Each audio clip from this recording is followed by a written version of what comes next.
All right, guys, so we're going to come in. And this area is not well marked. This is a little bit older chart, but if you look in here inshore, we'll start inshore first. Okay, you see this in the basin here is 20, 30 feet, give or take. And you'll see where my mouse is. And you'll look how this kind of comes to a point. You can see those contour lines literally pointing at the direction of the heel here. So as this comes up from 20 into 8 or 10 feet, this changes a little bit, depending on tide, obviously.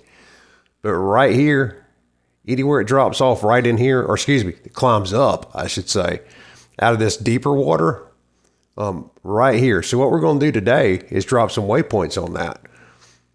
So I'm in here. Let me move my little screen a little bit. So today we'll drop some waypoints on what looks good. So I know right here that we've caught plenty of fish here before.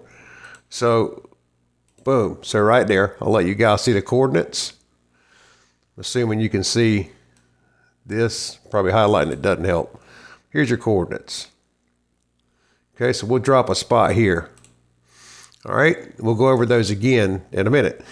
So as you can see, I dropped that at about 18 and it jumps up into 8 and 12 right in here. There's going to be a rip there and some seriously hard running current on the incoming tide. This will be an incoming tide spot. Okay. Down here on this end, depending on boat traffic, the break, things like that, right in here, that's also going to be a good spot. Both sides. So if they're not on one side, they're probably going to be on the other side of that bar.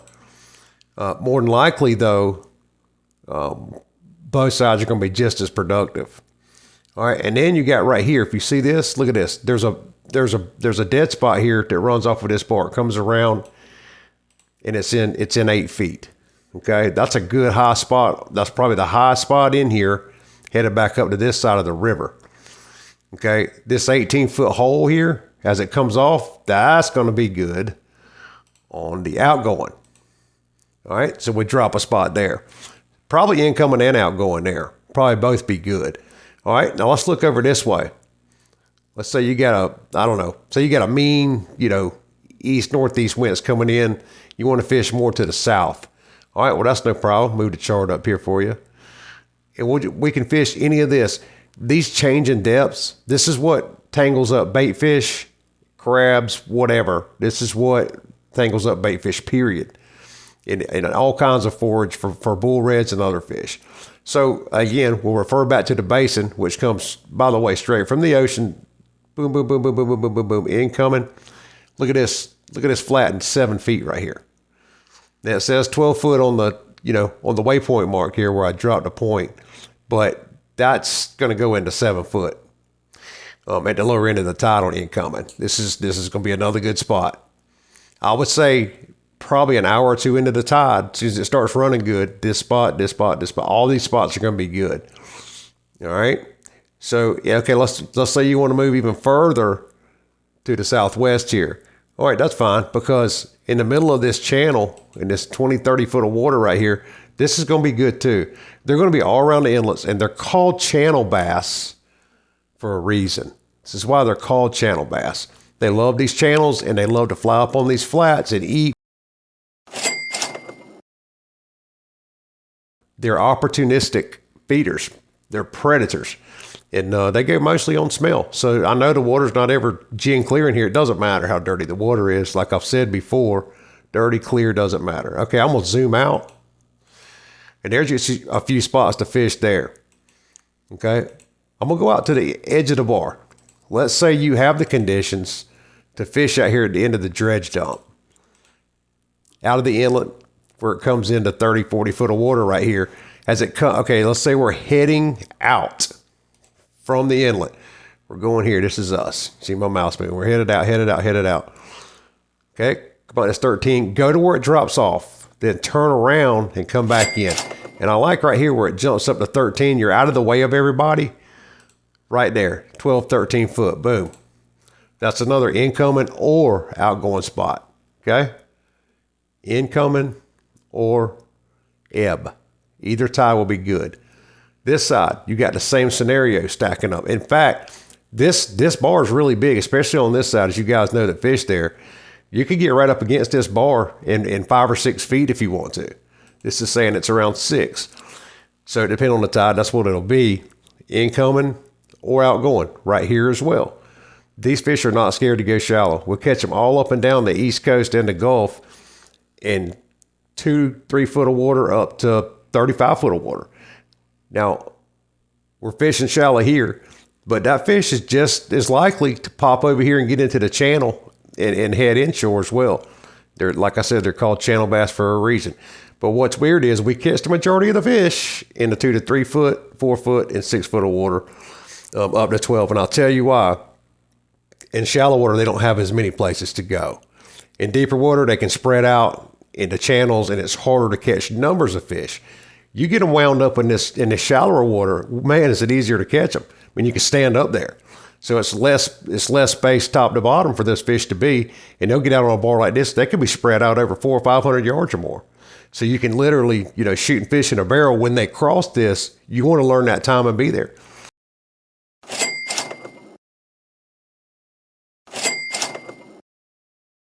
In October, November, they'll be all over the edge of this bar coming in from offshore or going inshore to offshore. Either way you want to hit this bar, that's what you want to hit. I wouldn't anchor right here in the middle. Don't get in anybody's way. This is too easy to figure out without that. Okay, I'm going to scroll a little bit south. Now this flat here, right off of Cape Francis and Conch, right here on this edge, it goes from about 10 foot to about 4 or 5 foot. That's good too. You don't got a ton of current movement, but those fish will be in there, especially if there's a little bit of a break happening here. If you can get in here safely, even if the water's breaking on this bar, because it will, the closer you get to the beach off of Conch, you'll find breaking water sometimes. It doesn't have to be, but I'm just saying that doesn't matter. If it's breaking, that's fine, as long as you're anchored somewhere that's safe and you're not going to capsize over it or take a whole bunch of water into your stern or even over your bow. You just don't want to be fishing in shin deep water inside your boat, in October, November. No fun. All right, so let's make our way. We could show the north real quick. It's the same thing. You go in from 28, 30 foot of water, and you come in here and you get around this, you come in around 14 foot, boom, try it right there. Just 15 into this flat, try it there. You kind of get the idea. Shallow to deep, anywhere there's a big, big depth change, that's where you'll find those fish. And what you'll notice is what it all has in common, it's all shallow to deep. Even inshore, we can recap real quick. These spots are all going from shallow to deep or deep to shallow. And they're going to cross that with the tide because the bait's getting forward. The bait can't swim against the tide going in and out in these inlets. It can't.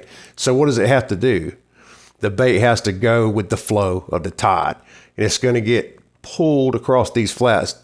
As you guys know, have ever fished here, and if you haven't, you'll find out. When you anchor in this shallow water between these deeper waters, like this bar right here, it's 8 foot of water, it's 20 foot on each side of it. And I love that scenario, but it's going to be running, buddy, across there. It'll be running a couple of knots across that. Whereas you get out into here, it'll be slightly less. But in these shallow spots, the water really, really runs. And that's why you get a little closer to the inlet, the waves start stacking up where it's shallow because it runs a lot harder against that wind and those waves stack up. And it's just better current for those fish. All right, and here's some of those spots marked on Google Earth. We popped over into here. Not a very good image, but you can see in here, you can see the bar, kind of where it starts. It's isn't a very good sat image, but it's the best one I could find lately, even though it's not that great. But you can see where I've marked those spots. See how that comes up to the edge of the bar there? You can see the bar kind of sprawling out to that one. It's kind of hard to see. Like I said, not a great image. And that's kind of what, let's look inshore. It's not that great there either, but you can kind of see a shadow of the bar here, but not really that much. You can see it here. Yeah. So let's pop back open the chart. And again, all these waypoints that you see on here, guys, I've got those ready for you guys. If you want the waypoints list, I've got it. I can send you the PDF. I just wanted to show you in Google Earth, which, doesn't help that much, but It's St. Augustine Inlet regardless. Okay, and what? Just so you guys know, the best bait period, and this comes from, like I said, over 40 years of fishing for bull reds. It's just something I love to do, spring and fall. Love to do it, all up and down the coast, anywhere I can go. So the best bait is going to be mullet, and let me tell you something: freshwater mullet will be the best for any of this for fishing for bull reds. Freshwater mullet cut into 1.5 inch chunks. Live mullet, I mean, that works, but there's nothing gonna put out the smell like cut mullet, salt brine in a little cooler, and keep it cold, keep it fresh, and try to get you some freshwater mullet from upriver somewhere. That's gonna be the best bait. Second to that, pogies work. Pogies do work. Menhaden, bunker, whatever you want to call them, they're pogies to me, but they work well too. Outside of that, I just personally I wouldn't go, but pogies or mullets gonna be your best baits, guys. Top bait, period. Top bait. And if you look up top here on the right, you can see the best bull red rig that I've ever seen. It's called a double swivel Carolina rig, but check that out. Like I said, it's in the link right there on the right, up to the top. So if you guys want to see any more inlets, just let me know which ones you want to see, and give you a few spots to fish. Especially if you don't know the areas well, you need to be really careful, because these places, again, they get really rough. Oh my